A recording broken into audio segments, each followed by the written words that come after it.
का सबसे पहली खबर आगरा से। आगरा पुलिस ने धर्मांतरण गिरोह चलाने वाले कनाडा में बैठे मुख्य आरोपी दाऊद अहमद के खिलाफ बड़ी कार्रवाई की है।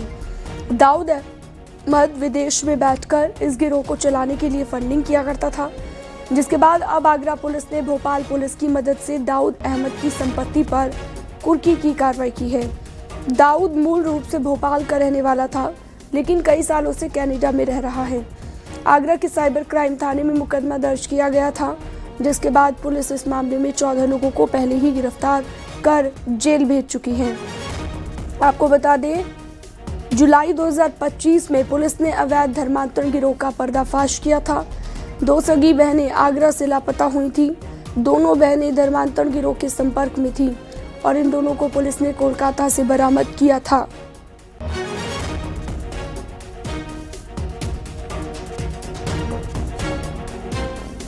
पूरे ही प्रकरण में अब तक 14 लोगों को अरेस्ट कर माननीय न्यायालय के सामने पेश किया जा चुका है। उसी क्रम में एक जो मुख्य वांछित अभियुक्त है, जो कि अभी तक इन्होंने माननीय न्यायालय के सामने किसी भी आदेश का कंप्लायंस नहीं किया है, उनके विरुद्ध सेक्शन 85 बीएनएसएस का, उसके अंतर्गत उनकी जो संपत्ति थी वो कुर्क की गई है। वह आगे कार्रवाई करते हुए हम कोशिश कर रहे हैं कि उनकी भी अकाउंटेबिलिटी फिक्स करते हुए हम माननीय न्यायालय के सामने उन्हें पेश करें। मथुरा में भीषण सड़क हादसा हुआ। अज्ञात कार ने बाइक सवार छात्रों को मारी है टक्कर। होमगार्ड का पेपर देने जा रहे 2 छात्रों की मौत हो गई है। एक छात्र की हालत गंभीर है, इलाज जारी है। ये मामला मथुरा के रिफाइनरी थाना क्षेत्र का है।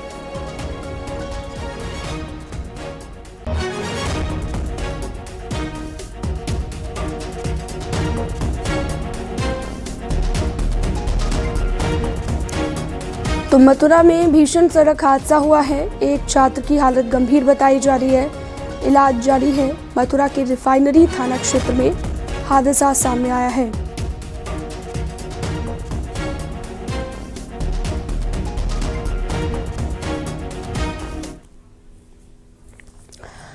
अमेठी में पुलिस का मानवीय चेहरा सामने आया है। होमगार्ड भर्ती सेंटर के बाहर अचानक से अभ्यर्थी बीमार हो गया, जिसके बाद एसपी ने तत्परता दिखाते हुए अभ्यर्थी को अस्पताल में पहुंचाया।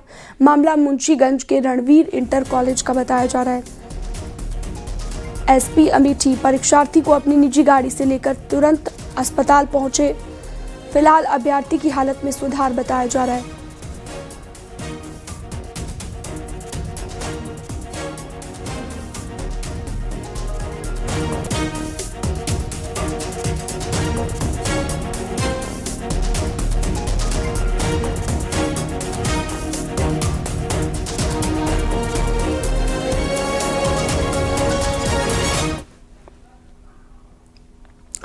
आगरा में पुलिस थाने के अंदर हुई पंचायत, जिसमें शादी का फैसला लिया गया। आरोप यह है कि प्रेमी अपनी प्रेमिका को धोखा दे रहा था। पंचायत के बाद दोनों की मंदिर में शादी कराई गई। दिखाते हैं आपको।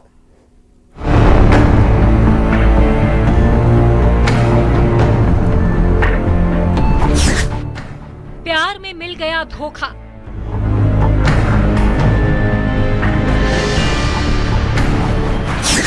पंचायत बैठी, हो गया फैसला।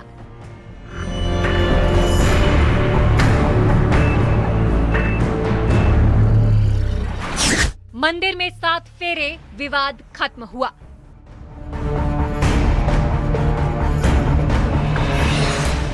पहले इश्क हुआ, नजदीकियां बढ़ी, रिश्ता गहराता गया, मुलाकातें बढ़ती गई और फिर कहानी ने अचानक मोड़ ले लिया जब लड़की गर्भवती हो गई।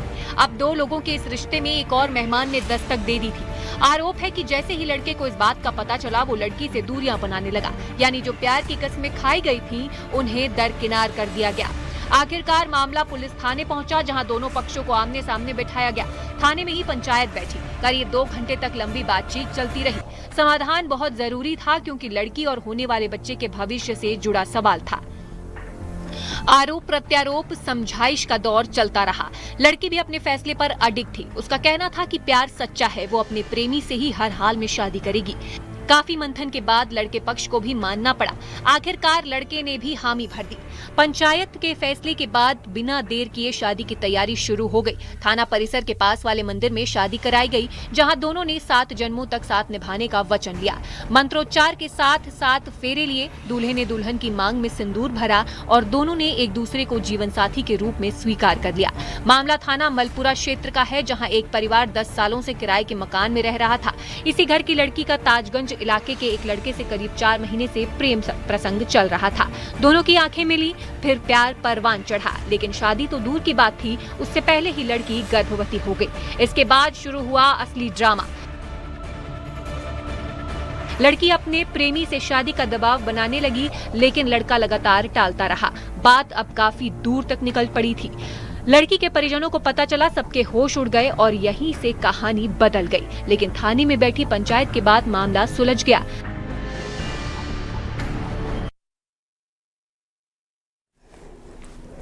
इटावा में शादी के दौरान दुल्हन से शादी से इनकार कर दिया गया, क्योंकि दूल्हा नशे में टल्ली होकर आया था। जब बात बिगड़ी तो हाथापाई तक पहुंच गई, कुछ लोग घायल भी हो गए। दूल्हा बिना दुल्हन के लौटा। एक रिपोर्ट आपको दिखाते हैं। का माहौल था। बाराती झूमते हुए दुल्हन के घर आए। लड़की पक्ष ने भी जोरदार स्वागत किया, लेकिन रात गहराते गहराते कहानी ने अचानक करवट ले ली। जयमाल के वक्त दुल्हन को पता चला कि दूल्हा शराब के नशे में है।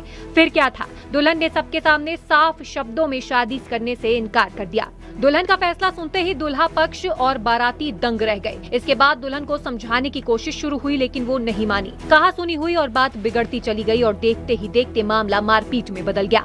दोनों पक्ष आमने सामने आ गई। इस झड़प में 2 लोग घायल भी हो गए। सूचना मिलते ही पुलिस मौके पर पहुंची। घायलों को इलाज के लिए भेजा गया, मेडिकल कराया गया। सुबह दोनों पक्षों में समझौता हो गया और किसी भी कानूनी कार्रवाई से इनकार कर दिया गया, लेकिन दुल्हन अपने फैसले पर अटल थी। इसके बाद दूल्हा बिना दुल्हन के ही बारात लेकर अपने घर लौट गया। अब बातचीत क्या बस यही हुई, अब हम उनसे शादी नहीं कर रहे, मेरी दूसरी जगह शादी होगी। दूसरी जगह आपकी शादी होगी? हाँ। तो आप क्या चाहती हैं? मैं अब वहाँ पे बिल्कुल नहीं करना चाहती। आप खुद नहीं वहाँ जाना चाहती? हाँ, मैं नहीं जाना चाहती। जब उन लोगों ने इतनी इंसल्ट करी, जब सब लोग यहाँ पे सब कुछ कर रहे थे, फिर भी। तो आप जो लड़का था उसे आप पहले से जानती थी? हाँ जी। लड़का शादी के लिए तैयार है? शादी के लिए तैयार किया, वो तो धमकी से दे रहे, करनी हो तो करो, हम चीज लेके नहीं आएंगे। अब शादी में दुल्हन पक्ष का काफी खर्चा हो चुका था। बताया जा रहा है कि दुल्हन की शादी किसी दूसरे लड़के के साथ कर दी गई। इटावा में दिनेश शाक्य के साथ bureau report, news 18, Uttar Pradesh, Uttarakhand.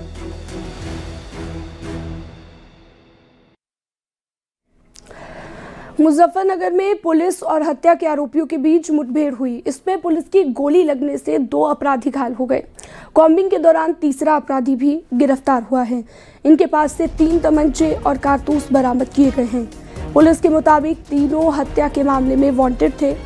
Shahpur थाना क्षेत्र में ये मुठभेड़ हुई है।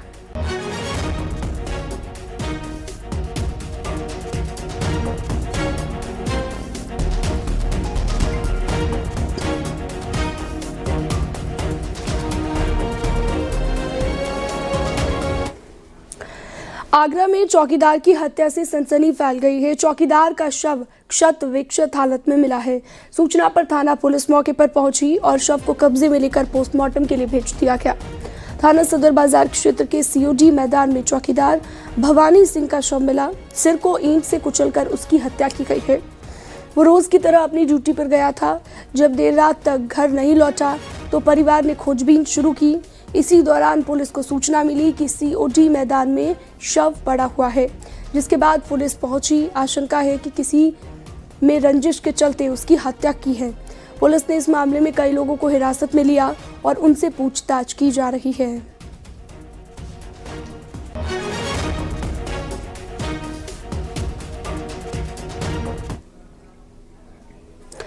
इटावा के खरगुआ गांव के पास दर्दनाक हादसा हुआ है। तेज रफ्तार कार पलटने से चाचा भतीजी की मौत हो गई है, जबकि एक महिला गंभीर रूप से घायल हो गई।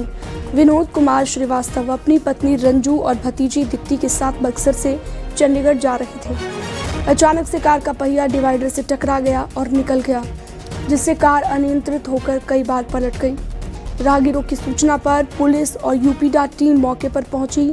घायलों को सैफई मेडिकल कॉलेज भेजा गया। जहां पर विनोद और दीप्ति को मृत घोषित किया गया, जबकि रंजू का इलाज जारी है।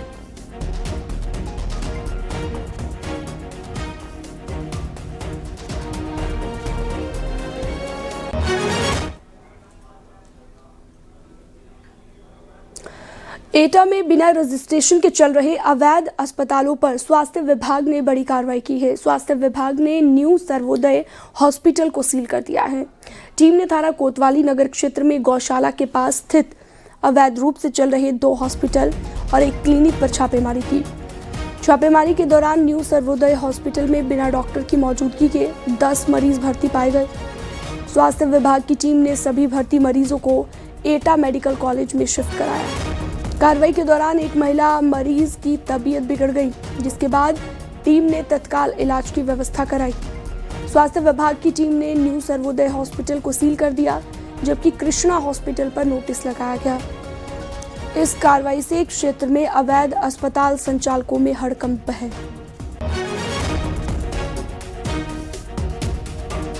मौके पर लोग छोड़कर भाग गए थे, कोई व्यक्ति वहाँ नहीं था। अंदर से सिर्फ निकल गया था, इसलिए उसको सील नहीं किया जा सका और उस पर नोटिस उसको चस्पा कर दिया गया। इसी तरह से जो है new Sarvodaya hospital GT road के पास जो है वहाँ पे वो भी अपंजीकृत था और 10 मरीज वहाँ भर्ती थे। वहाँ से जो 2 मरीज जो वहाँ भर्ती थे उसको यहाँ पे मेडिकल कॉलेज भर्ती कराया गया और 8 मरीज ठीक ठाक स्थिति में वो अपने मर्जी से घर चले गए। चमन क्लिनिक का भी वहाँ पे की जाँच की गई। चमन क्लिनिक के डॉक्टर बंद करके भाग गए थे। पीलीभीत के यशवंतरी चौराहे पर एक चाउमीन ठेले में अचानक से आग लग गई। बताया जा रहा है कि आग लगने का कारण छोटे गैस सिलेंडर में लीकेज था, जिससे कुछ ही देर में आग ने विकराल रूप धारण कर लिया। देखते देखते पूरा ठेला और उसमें रखा सामान जलकर राख हो गया। आसपास के दुकानदारों ने कड़ी मशक्कत के बाद आग पर काबू पाया है।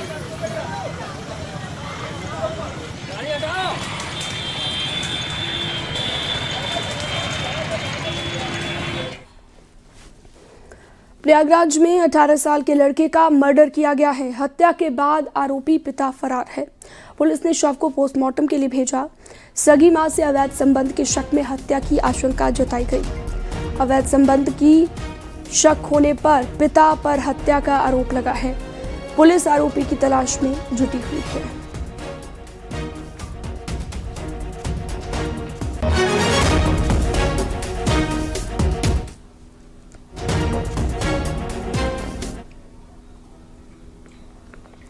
और बड़ी खबर आगरा से 10वीं के छात्र की हुई है जमकर पिटाई। स्कूल परिसर में 2 छात्रों के साथ मारपीट की गई। बच्चे के टूट गए कई दांत, जबड़े में फ्रैक्चर भी आ गया है।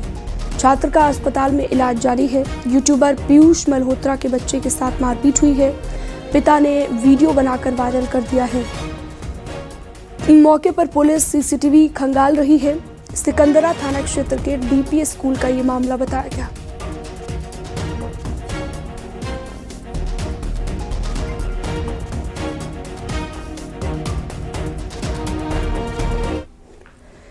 यूट्यूबर सलीम वास्तिक को लेकर एक बड़ा खुलासा हुआ है। गाजियाबाद के लोनी से दिल्ली पुलिस ने यूट्यूबर सलीम वास्तिक को गिरफ्तार कर लिया है। सलीम वास्तिक पर साल 1995 में दिल्ली के गोकुलपुरी में 13 साल के लड़के का अपहरण करके हत्या करने का आरोप था, जिसके बाद कोर्ट ने साल 1997 में उम्र कैद की सजा सुनाई। लेकिन बेल मिलने के बाद सलीम वास्तिक पहचान छिपाकर फरार हो गया था। पुलिस को चकमा देकर अलग अलग हिस्सों में भेष बदल कर रह रहा था और अपना एक यूट्यूब चैनल भी चला रहा था और खुद को मुस्लिम धर्म से अलग कर लिया। कुछ दिन पहले सलीम वास्तिक पर जानलेवा हमला हुआ था, जिसके बाद पुलिस ने मुठभेड़ में हमला करने वाले 2 आरोपियों को ढेर कर दिया था। अब 25 साल के बाद दिल्ली पुलिस ने फरार सलीम वास्तिक को गिरफ्तार किया।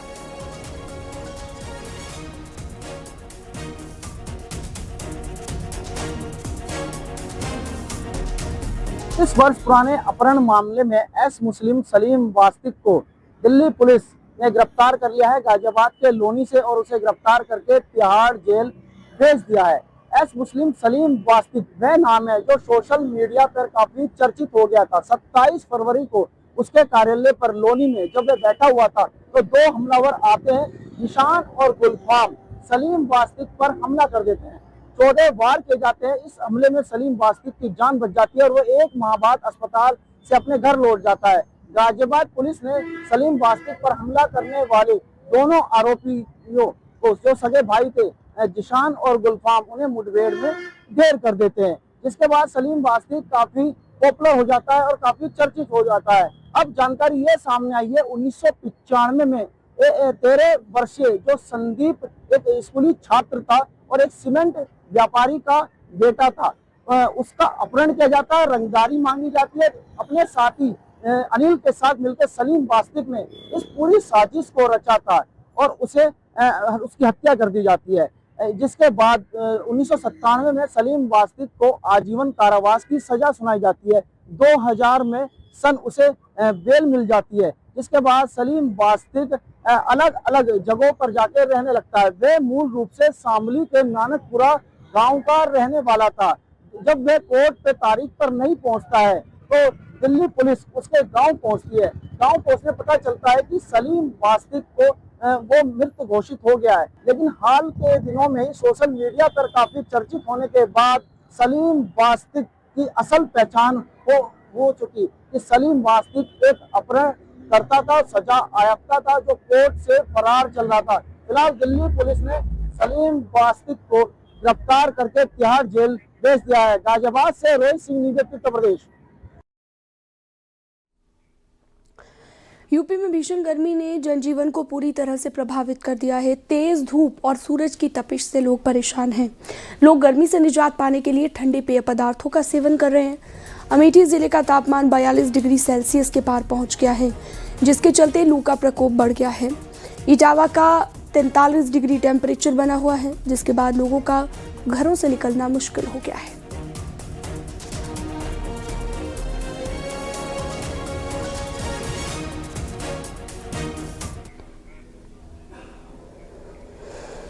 हरदोई के मल्लावा कोतवाली क्षेत्र में 13 अप्रैल को विवाहिता की हत्या के मामले में 22 लोगों के खिलाफ मुकदमा दर्ज किया गया। इन पर घटना को राजनीतिक, जातीय रंग देने और सोशल मीडिया के जरिए गांव में लोगों को इकट्ठा करने का आरोप है। पुलिस ने इस मामले में 3 लोगों को शांति भंग की आशंका में गिरफ्तार किया है।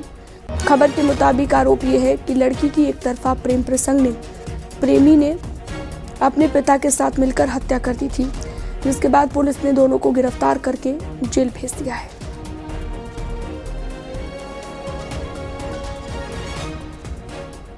थाना मल्लावा में पूर्व में घटित घटना के संबंध में कल दिनांक 23 अप्रैल 2026 को परिवार के घर के पास इकट्ठा होकर अवैधानिक ढंग से नारेबाजी करने तथा शांति भंग करने के संबंध में कुल 12 नामित एवं अन्य अज्ञात व्यक्तियों के विरुद्ध अभियोग पंजीकृत किया गया है। प्रकरण में 3 व्यक्तियों को हिरासत में लेकर निरोधात्मक कार्रवाई सुनिश्चित की जा रही है। प्रकरण में अन्य आवश्यक वैधानिक कार्रवाई प्रचलित है। मुजफ्फरनगर में एक युवक ने खुदकुशी कर ली। मरने से पहले उसने सुसाइड लेटर लिखा, जिसमें उसने प्रेमिका और उसकी मां को अपनी मौत का जिम्मेदार बताया। उसने दोनों पर टॉर्चर करने का आरोप लगाते हुए कड़ी कार्रवाई की मांग उठाई है। तितावी थाना क्षेत्र की ये वारदात है, जहां पर 27 साल के एक युवक ने अपने घर में फांसी लगाकर आत्महत्या कर ली। सुसाइड नोट में उसने आरोप लगाया कि पिछले कई सालों से उसकी प्रेमिका उसे प्रेम जाल में फंसाकर पैसों के लिए उसने अब आत्महत्या की है।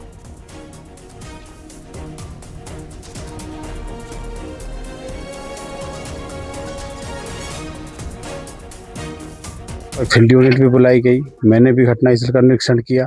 प्रथम दृष्टा जो मृतक है उसका नाम आयुष सन ऑफ नीरज, उम्र 27 साल है और जो अपना पर्सनल काम करता है। फिलहाल बॉडी को बाद पंचायतनामा पोस्टमार्टम के लिए भेज दिया गया है और परिजनों के कुछ आरोप हैं जिनके संबंध में गहनता से जांच की जाएगी और जो भी तथ्य प्रकाश में आएंगे उनके आधार पर आवश्यक कठोर विधिक कार्रवाई की जाएगी। मुजफ्फरनगर में चरथावल थाना क्षेत्र के एक प्राइवेट स्कूल में चौकीदार का खून से लथपथ शव मिला। घटना की सूचना मिलते ही पुलिस, फॉरेंसिक टीम और डॉग स्क्वाड मौके पर पहुंचा। पूरे स्कूल परिसर की बारीकी से जांच की गई। पुलिस ने शव को कब्जे में लेकर पोस्टमार्टम के लिए भेजा है।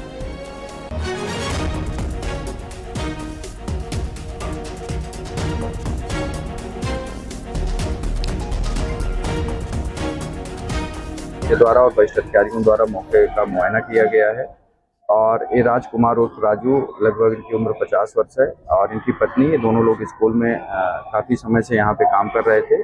जैसा आप देख पा रहे हैं, प्राइवेट स्कूल है जो प्ले स्कूल से लेकर 12th तक संचालित होता है। इसमें कुछ निर्माणाधीन बिल्डिंगें भी हैं, और इसमें जो है अग्रिम कार्रवाई की जा रही है कि क्या कारण थे, क्यों ये हत्या हुई है और इसमें किन किन लोगों की संलिप्तता है। फिलहाल वरिष्ठ अधिकारियों के निर्देशन में एसओजी की टीम और थाने की टीम, सर्किल से, जिले के स्तर से कई टीमों का गठन कर दिया गया है। बलिया में बच्चों के स्कूल बैग और जूते जलाने के मामले में कार्रवाई हुई है। डीएम के निर्देश पर बीएसए ने जांच के बाद प्रधानाध्यापिका निर्मला यादव को सस्पेंड कर दिया है। इस कार्रवाई से शिक्षा विभाग में हड़कंप मच गया है। करीब 13 दिन पहले कंपोजिट विद्यालय के परिसर में छात्रों को दिए जाने वाले स्कूली बैग और जूतों को जलाया गया था, जिसका वीडियो सोशल मीडिया पर वायरल होने के बाद मामले का खुलासा हुआ और जांच कराई गई।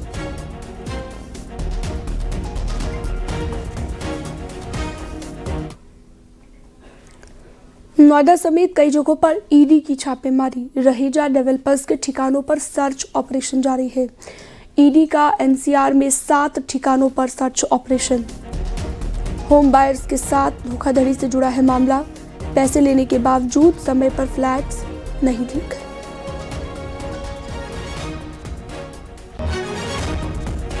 रहेजा डेवलपर्स की कंपनियों में ईडी की सुबह से कार्रवाई जारी है। ईडी सर्च ऑपरेशन चला रही है। इसमें रहेजा डेवलपर्स के ऑफिस के साथ साथ उनके करीबियों और रिश्तेदारों की कंपनियों पर भी छापेमारी की गई है। मैं इस समय मौजूद हूं नोएडा में, जहां पर ईडी की टीम आई हुई है और सुबह 6 बजे से यहां पर सर्च ऑपरेशन चला रही है। एक टीम अभी भी अंदर मौजूद है इस कंपनी में, जबकि दूसरी टीम दूसरी जगह रवाना हो चुकी है। चर्चा यह है कि 4500 फ्लैट का मामला है। रहेजा डेवलपर्स ने 4500 फ्लैट के पैसे ले लिए हैं, लेकिन बायर्स को फ्लैट आवंटित नहीं किए हैं। इसकी शिकायतें की गई हैं। उसी को लेकर ईडी की कार्रवाई जारी है। सर्च ऑपरेशन चल रहा है। टीम जाकर मौके से सबूत जुटा रही है। साथ ही डिजिटल साक्ष्य भी संकलित किए जा रहे हैं। वीडियो में प्रहलाद के साथ संदीप पांडे, न्यूज 18 नोएडा। कानपुर किडनी कांड के बाद जांच तेज हो गई है। स्वास्थ्य विभाग की टीम की ताबड़तोड़ छापेमारी जारी है। 9 अस्पतालों पर टीम ने मारा है छापा। अस्पताल का ओटी और आईसीयू सील कर दिया गया है। 5 अस्पतालों को नोटिस जारी हुआ है। बिना परमिशन के अस्पताल संचालन का आरोप लगा है।